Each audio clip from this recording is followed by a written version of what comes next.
नमस्कार, आप देख रहे हैं के न्यूज नेशनल और मैं हूं आपके साथ में शोभित पाठक। तो रुक करते हैं महत्वपूर्ण सुर्खियों पर।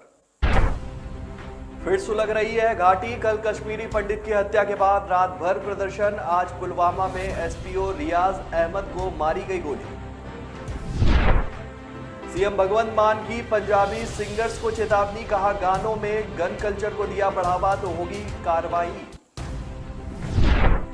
बीजेपी सांसद वरुण गांधी बोले, बदले की भावना से कार्रवाई बर्दाश्त नहीं। स्कूलों के लिए भी किया बड़ा ऐलान। राज ठाकरे के विरोध में की मुहिम को धार देने अयोध्या पहुंचे सांसद ब्रजभूषण शरण सिंह। ठाकरे को उत्तर भारतीयों से माफी मांगने में शर्म आ रही है तो अयोध्या के प्रमुख संतों से माफी मांगे। और राहुल गांधी ट्रेन से पहुंचे उदयपुर। कांग्रेस का 3 दिवसीय नव संकल्प चिंतन शिविर आज से।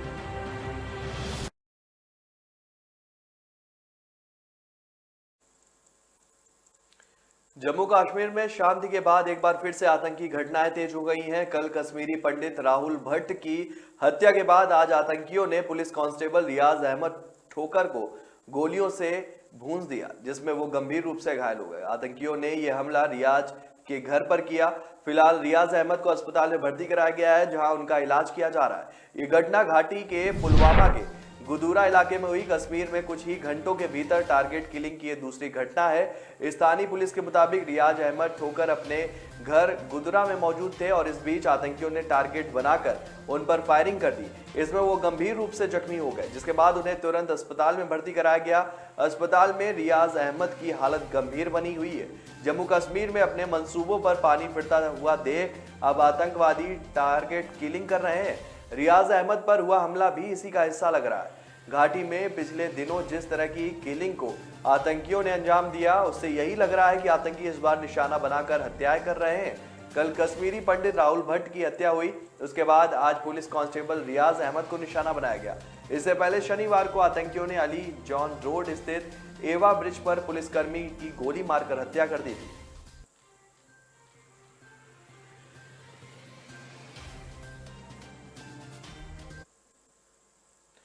पंजाब के मुख्यमंत्री भगवंत मान ने पंजाबी गानों में गन कल्चर और गैंगस्टर कल्चर के बढ़ावे पर सख्ती दिखाई है। सीएम ने साफ कर दिया है कि किसी भी गाने में गन कल्चर और गैंगस्टर कल्चर को स्वीकारा नहीं जाएगा। ऐसा करने पर सख्ती की कार्रवाई की जाएगी और सिंगर्स के खिलाफ भी कार्रवाई होगी। दरअसल पंजाबी गानों में अधिकतर गन और गैंगस्टर कल्चर को बढ़ावा दिया जाता है, जिस पर भगवंत मान ने आपत्ति जताई है। उन्होंने पंजाबी सिंगर्स को चेतावनी देते हुए कहा कि इस बंदूक कल्चर को बढ़ावा देना बंद किया जाए। साथ ही कहा कि गानों के जरिए किसी भी प्रकार की नफरत फैलाने की कोशिश नहीं की जाए। सीएम भगवंत मान ने सिंगर्स से अपील करते हुए कहा कि वो अपने गानों में पंजाब, पंजाबी और पंजाबियत का सम्मान करें। मुख्यमंत्री कार्यालय की ओर से जारी एक बयान में कहा गया कि ऐसे सिंगर्स पर सख्ती बरती जाएगी जो अपने गानों के जरिए हिंसा को प्रोत्साहित करते हैं। उन्होंने बताया कि पहले इस तरह के सिंगर्स को चेतावनी दी जाएगी और अगर इसे स्वीकारा नहीं जाता है तो उनके खिलाफ सरकार जो है वो सख्त कार्रवाई करेगी। आपको बता दें कि भगवंत मान ने मादक पदार्थों के मुद्दे पर डीजी और एसएसपी के साथ हुई हाई लेवल मीटिंग के दौरान इस बात को रखा। वहीं बीते साल पंजाब के पूर्व सीएम अमरिंदर सिंह ने एक पंजाबी सिंगर्स की गिरफ्तारी का समर्थन किया था, जो अपने गानों में बंदूक और गैंगस्टर कल्चर को बढ़ावा देता था। उत्तर प्रदेश में अपने संसदीय क्षेत्र पीलीभीत पहुंचे बीजेपी सांसद वरुण गांधी ने अपने दौरे के दौरान गांधी सभागार में अधिकारियों के साथ दिशा बैठक की। विकास जो कार्यों पर चर्चा करते हुए उन्होंने अपनी सांसद निधि से बच्चों को अच्छी शिक्षा विकास के लिए 5 कस्तूरबा गांधी विश्वविद्यालय में साइंस और कंप्यूटर लैब का निर्माण के साथ साथ 101 प्राथमिक विद्यालयों में बच्चों के बैठने के लिए फर्नीचर उपलब्ध कराने की भी बात कही। सांसद वरुण गांधी ने पीलीभीत के विकास कार्यों और जनता की समस्याओं का समाधान करने के लिए डीएम पुलकित खरे को निर्देश दिया। दिशा बैठक के दौरान उन्होंने थानों में द्वेष भावना के तहत मुकदमे दर्ज कराए जाने की शिकायत को लेकर भी संबंधित अधिकारियों को दिशा निर्देश दिए। उन्होंने कहा कि मैं द्वेष भावना की राजनीति नहीं करता हूं। अगर मुझे द्वेष भावना या बदले की राजनीति के तहत किसी निर्दोष पर कार्रवाई का पता चला तो उसके खिलाफ आवाज उठाऊंगा। सांसद ने कहा कि पीलीभीत मेरा परिवार है और इस परिवार के साथ बदले की भावना को मैं बिल्कुल भी बर्दाश्त नहीं करूंगा। कुछ जगहों से इस तरह की शिकायतें मिली हैं, जिसको लेकर मैं लगातार पीलीभीत पर नजर बनाए हुए हूं। अगर कहीं ऐसा पाया जाता है तो उस पर एक्शन लिया जाएगा।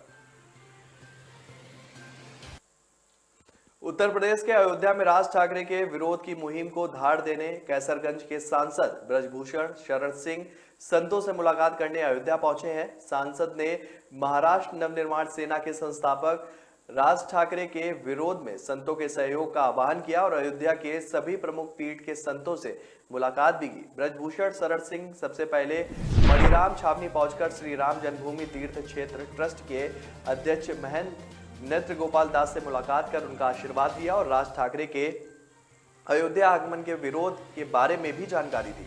अयोध्या के संतों का भी ब्रजभूषण शरण सिंह को समर्थन मिल रहा है। सांसद ने दावा किया है कि अगर राज ठाकरे को उत्तर भारतीयों से माफी मांगने में शर्म आ रही तो वे अयोध्या के प्रमुख संत महंतों से भी माफी मांग सकते हैं और अगर संत समाज ने उन्हें माफ कर दिया तो मैं उन्हें छोड़ दूंगा। उन्होंने अयोध्या के प्रमुख संतों से मुलाकात की है, जिसमें श्री राम जन्मभूमि के क्षेत्र ट्रस्ट के महंत नित्य गोपाल दास, दिगंबर अखाड़ा के महंत सुरेश दास, हरिदाम पीठाधीश्वर जगत गुरु राम दिनेशाचार्य, मंगल भवन महामंडलेश्वर रामभूषण दास, कृपालु जी महाराज, रामलला के प्रधान पुजारी आचार्य सत्येंद्र दास समेत अयोध्या के सभी प्रमुख संत बैठक में शामिल थे। कांग्रेस का 3 दिवसीय नव संकल्प चिंतन शिविर आज से राजस्थान के उदयपुर में शुरू हो गया है। कांग्रेस का चिंतन शिविर 13 से 15 मई तक चलेगा। चुनाव में लगातार हार का सामना कर रही पार्टी अपनी पुनर्संरचना और ध्रुवीकरण की राजनीति का मुकाबला करने के लिए रणनीति बनाएगी। शिविर में कांग्रेस के 400 से अधिक दिग्गज शिरकत करेंगे। आपको बता दें कि इसके मद्देनजर कांग्रेस सांसद राहुल गांधी उदयपुर पहुंच चुके हैं। उन्होंने यह सफर ट्रेन से किया। कांग्रेस के मुख्य प्रवक्ता रणदीप सुरजेवाला ने कहा कि नव संकल्प चिंतन शिविर में अर्थव्यवस्था और लगातार पतन, बढ़ती आर्थिक विषमता, महंगाई और कृषि क्षेत्र को कुछ चुनिंदा समूह के हवाले करने के गहरे षड्यंत्र पर भी विमर्श होगा। साथ ही चीन के भारतीय क्षेत्र में घुसने, अनुसूचित जाति जनजाति और अल्पसंख्यकों के अधिकारों पर हमले पर भी चर्चा की जाएगी। कांग्रेस नेता राहुल गांधी रात 8 बजे दिल्ली के सराय रोहिल्ला रेलवे स्टेशन से करीब 74 नेताओं के साथ उदयपुर आने के लिए ट्रेन से रवाना हुए थे और शुक्रवार सुबह उदयपुर पहुंच गए। वह यहां चिंतन शिविर में हिस्सा लेंगे। मेवाड़ एक्सप्रेस में राहुल गांधी सहित सभी नेताओं के लिए 2 कोच पहले से तैयार किए गए थे। राहुल गांधी के ताज अरावली होटल में ठहरने की व्यवस्था की गई है। इसी होटल में चिंतन शिविर का आयोजन होगा। वहीं सोनिया गांधी, प्रियंका गांधी वाड्रा और पूर्व पीएम मनमोहन सिंह सहित अन्य बड़े नेताओं के ठहरने की भी व्यवस्था यहीं की गई है। तो ब्रेक पर जाने से पहले रुक करते हैं महत्वपूर्ण सुर्खियों पर। फिर सुलग रही है घाटी। कल कश्मीरी पंडित की हत्या के बाद रात भर प्रदर्शन। आज पुलवामा में एसपीओ रियाज अहमद को मारी गई गोली। सीएम भगवंत मान की पंजाबी सिंगर्स को चेतावनी, कहा गानों में गन कल्चर को दिया बढ़ावा तो होगी कार्रवाई। बीजेपी सांसद वरुण गांधी बोले, बदले की भावना से कार्रवाई बर्दाश्त नहीं, स्कूलों के लिए भी किया बड़ा ऐलान। राज ठाकरे के विरोध में की मुहिम को धार देने अयोध्या पहुंचे सांसद ब्रजभूषण शरण सिंह। ठाकरे को उत्तर भारतीयों से माफी मांगने में शर्म आ रही है तो अयोध्या के प्रमुख संतों से माफी मांगे। और राहुल गांधी ट्रेन से पहुंचे उदयपुर। कांग्रेस का 3 दिवसीय नव संकल्प चिंतन शिविर आज से।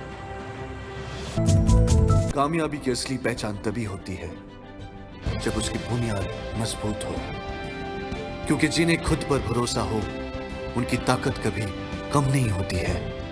इसलिए भरोसा करिए सिर्फ मिकी पावर प्लस टीएमटी बात पर। अब घर बनेगा स्ट्रॉन्ग, चलेगा लाइफ लॉन्ग। ब्रेक के बाद फिर स्वागत है आपका। रुक करते हैं आगे की खबरों पर। कोरोना के कहर से अब तक अछूता देश उत्तर कोरिया भी अब इसकी चपेट में आ गया है। शुक्रवार तड़के एएफपी न्यूज एजेंसी ने राज्य मीडिया के हवाले से बताया कि उत्तर कोरिया में कोविड-19 के कारण बुखार से 6 लोगों की मौत हो गई है। साथ ही 1,87,000 लोगों में बुखार के लक्षण पाए जाने के बाद एकांतवास में रखकर उनका इलाज भी किया जा रहा है। और इससे पहले गुरुवार को उत्तर कोरिया में कोरोना के ओमिक्रॉन वेरिएंट का पहला मामला सामने आने की खबर भी सामने आई थी। इसके बाद उत्तर कोरिया के तानाशाह किम जोंग उन ने पूरे देश में लॉकडाउन घोषित कर दिया। अधिकारियों ने बताया कि जिस व्यक्ति में कोरोना की पुष्टि हुई वह कई दिनों से बुखार से पीड़ित था। जांच के बाद सामने आया कि व्यक्ति ओमिक्रॉन वेरिएंट की चपेट में है। अब तक कोरोना महामारी से अमेरिका सबसे ज्यादा प्रभावित हुआ है। ताजा आंकड़ों के मुताबिक देश भर में अब तक 10 लाख से ज्यादा लोगों को वायरस जो है वो लील चुका है। और इसे लेकर गुरुवार को अमेरिकी राष्ट्रपति जो बाइडेन ने बयान भी जारी किया। उन्होंने कहा कि देश में कोरोना से होने वाली मौतों की संख्या 10 लाख के पार हो गई है, जो कि हमारे लिए एक बेहद दुखद आंकड़ा है। यह उन लोगों के दर्द को स्वीकार करने का पल है जिन्होंने अपनों को खोया है। राष्ट्रपति ने कहा कि हमें अब भी इस बीमारी से सतर्क रहने की जरूरत है।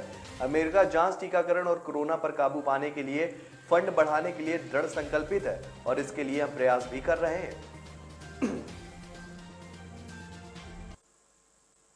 केंद्रीय मंत्री मुख्तार अब्बास नकवी आज देश के पहले अमृत सरोवर का उद्घाटन करेंगे और इस दौरान उनके साथ भाजपा प्रदेश अध्यक्ष जल शक्ति मंत्री स्वतंत्र देव सिंह भी मौजूद रहेंगे।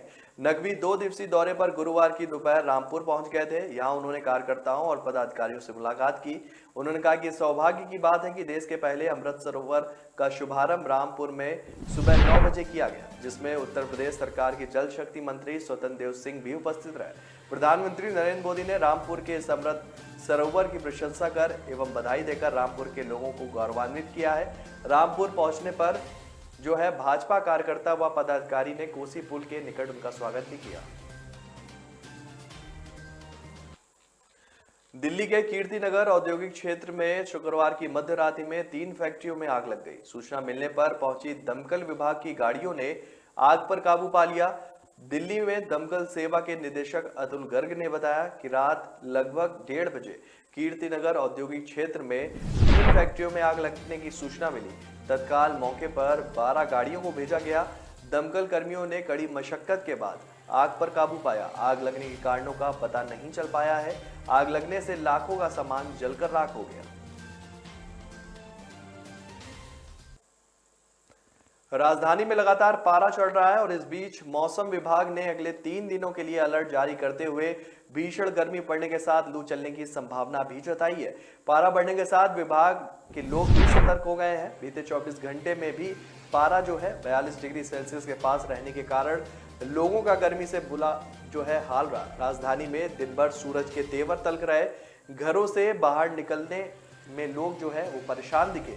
गर्मी से बचने के लिए लोगों ने शीतल पेय पदार्थों का सेवन भी किया। वहीं घरों में पंखे की हवा भी गर्मी के सितम के आगे नाकाम साबित हुई। मौसम विभाग के मुताबिक बृहस्पतिवार को अधिकतम तापमान सामान्य से 3 अधिक यानी कि 42.5 व न्यूनतम तापमान सामान्य से 4 अधिक 29.5 डिग्री सेल्सियस दर्ज किया गया। हवा में नमी का स्तर 32 से 69% तक रहा। मौसम विभाग के एक वरिष्ठ वैज्ञानिक ने कहा कि आने वाले 3 दिनों में भीषण गर्मी पड़ने की संभावना है। ऐसे में लोगों को अधिक सतर्क रहने की आवश्यकता है। यदि जरूरी हो तभी बाहर निकलें। कोशिश करें कि घर में ही रहें। अधिक समय तक धूप के संपर्क में आने से बचें। दिल्ली के मुंगेशपुर इलाका सबसे गर्म दर्ज किया गया। यहाँ का अधिकतम तापमान 45.4 डिग्री सेल्सियस दर्ज किया गया। इसके अलावा नजफगढ़ में 44.7, जफरपुर में 44, नोएडा में 43, गुरुग्राम में 44.1 डिग्री सेल्सियस अधिकतम तापमान रिकॉर्ड किया गया। पारा अधिक होने के कारण दिल्ली के खुले इलाकों में भी लू रिकॉर्ड की गई। इस वजह से लोग गर्मी से परेशान दिखे। आने वाले दिनों में इन इलाकों में गंभीर स्तर की लू दर्ज की जा सकती है। चारधाम यात्रा पर तीर्थयात्रियों की मौत के बाद केंद्र सरकार ने मदद के लिए एनडीआरएफ की टीम भेजी है। इसके अलावा आईटीबीपी के जवानों को भी पैदल यात्रा मार्गों पर मदद के लिए तैनात किया गया है। पैदल यात्रा करते समय अचानक तबीयत बिगड़ने पर एनडीआरएफ और आईटीबीपी के जवान तीर्थयात्रियों की मदद करने तत्काल नजदीकी मेडिकल कैंप तक पहुंचाएंगे। प्रदेश में 3 मई को गंगोत्री यमुनोत्री धाम के कपाट खुलने के साथ ही चारधाम यात्रा भी शुरू हो गई थी। केंद्र ने एनडीआरएफ की टीम भी भेजी। खासतौर पर केदारनाथ धाम के पैदल मार्ग पर एनडीआरएफ की टीम तैनात की गई है और इसके अलावा आईटीबीपी के जवानों को यात्रियों की मदद के लिए तैनात किया गया। केदारनाथ धाम के पैदल मार्ग पर यदि किसी यात्री की अचानक तबीयत खराब होती है तो एनडीआरएफ और आईटीबीपी के जवान तत्काल मदद कर उन्हें मेडिकल कैंप तक पहुंचाएंगे ताकि समय पर उनका इलाज शुरू हो सके।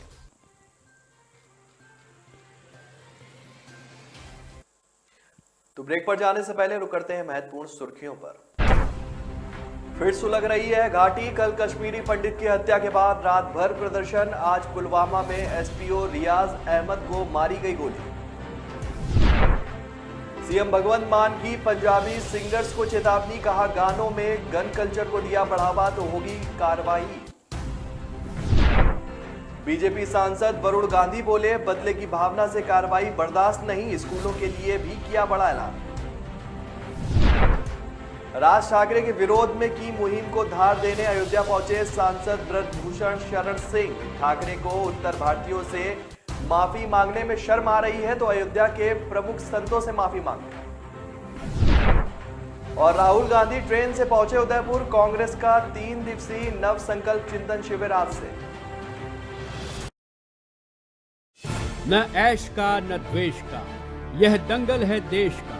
सुलगती समस्याओं के जुलसते सवालों का होगा दंगल देश का। प्रशासन के प्रश्नों को लेकर होगा दंगल देश का।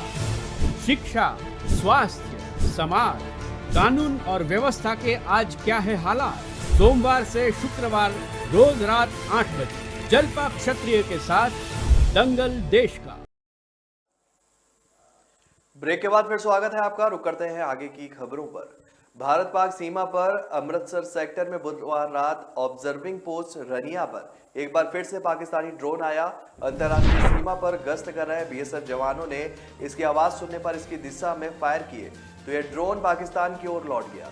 इसके बाद बीएसएफ के जवानों ने पंजाब पुलिस के अधिकारियों के साथ मिलकर बीओपी रनिया इलाका में सर्च अभियान चलाया, लेकिन किसी तरह की कोई भी संदिग्ध चीज मिलने की पुष्टि नहीं हो सकी। जानकारी के मुताबिक बुधवार की रात बीएसएफ के जवान भारत पाक सीमा स्थित बीओपी रानिया इलाके में गश्त कर रहे थे और इस दौरान उन्होंने पाकिस्तान की ओर से भारतीय क्षेत्र में ड्रोन के प्रवेश करने जैसी बजिंग की आवाज सुनाई दी।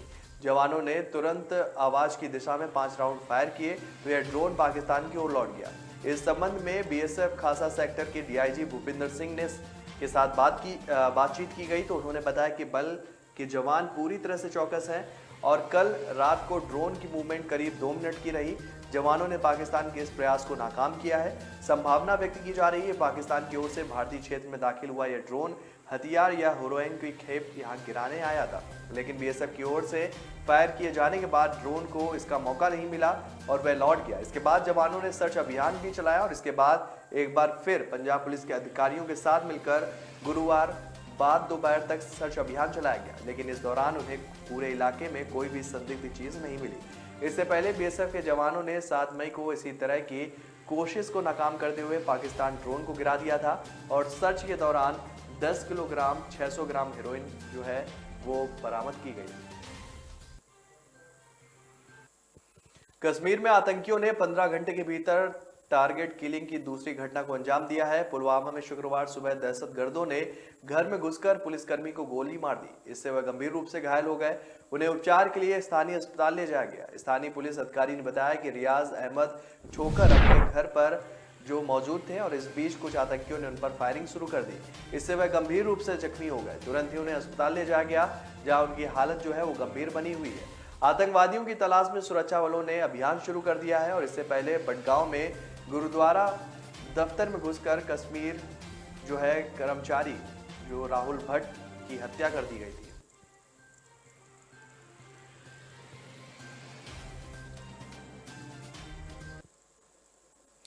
वरिष्ठ कांग्रेस नेता सचिन पायलट ने भाजपा पर निशाना साधते हुए कहा है कि कांग्रेस एक ऐसी धुरी है जिसके इर्द गिर्द भारतीय जनता पार्टी विरोध गठबंधन बनाता है और पार्टी को आगे भी यह दूरी बने रहना होगा।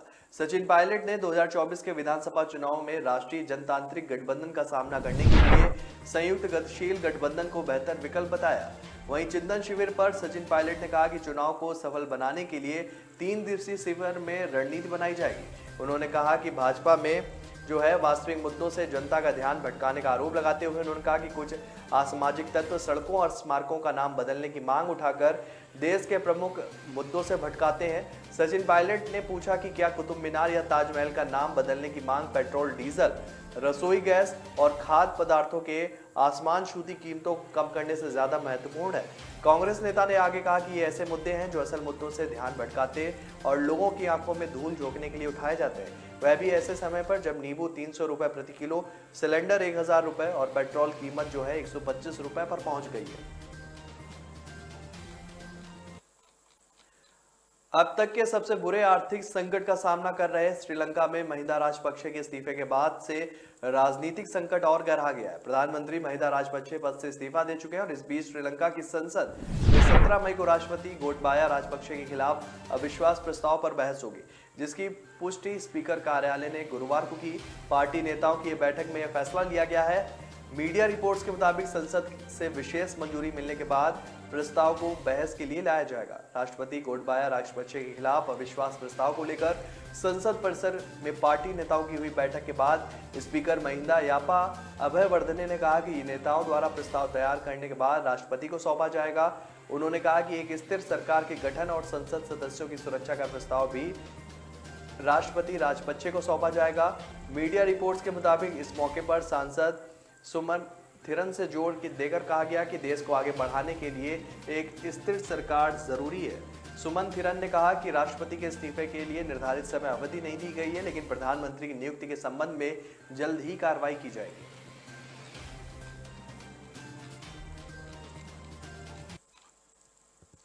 मुख्यमंत्री अशोक गहलोत ने कहा कि राजस्थान में कहीं भी सांप्रदायिक दंगा नहीं हुआ है। तनाव की घटनाओं पर समय रहते नियंत्रण किया गया।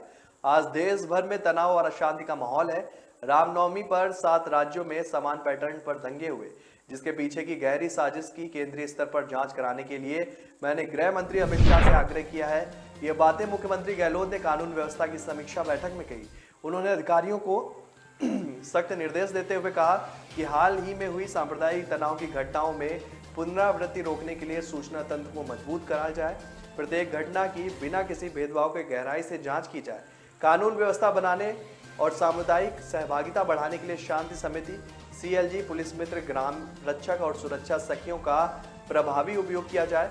ड्रोन और CCTV कैमरे का उपयोग कर निगरानी तंत्र को मजबूत किया जाए। सीएम गहलोत ने अधिकारियों को निर्देश दिए कि जिला अधिकारियों के साथ मौके का निरीक्षण करें ताकि छोटी घटनाओं को और अधिक भड़कने से रोका जा सके। अपराधियों के खिलाफ विशेष अभियान चलाकर कार्रवाई की जाए। जरूरत पड़ने पर NSA, राजपासा और गुंडा एक्ट के तहत भी कार्रवाई की जाए। तो फिलहाल इस बुलेटिन में मेरे साथ इतना ही। आगे की खबरों के लिए बने रहिए K News नेशनल के साथ। तब तक के लिए नमस्कार। फिर सुलग रही है घाटी। कल कश्मीरी पंडित की हत्या के बाद रात भर प्रदर्शन। आज पुलवामा में SPO रियाज अहमद को मारी गई गोली। सीएम भगवंत मान की पंजाबी सिंगर्स को चेतावनी, कहा गानों में गन कल्चर को दिया बढ़ावा तो होगी कार्रवाई। बीजेपी सांसद वरुण गांधी बोले बदले की भावना से कार्रवाई बर्दाश्त नहीं, स्कूलों के लिए भी किया बड़ा ऐलान। राज ठाकरे के विरोध में की मुहिम को धार देने अयोध्या पहुंचे सांसद ब्रजभूषण शरण सिंह। ठाकरे को उत्तर भारतीयों से माफी मांगने में शर्म आ रही है तो अयोध्या के प्रमुख संतों से माफी मांगे। और राहुल गांधी ट्रेन से पहुंचे उदयपुर। कांग्रेस का 3 दिवसीय नव संकल्प चिंतन शिविर आज से।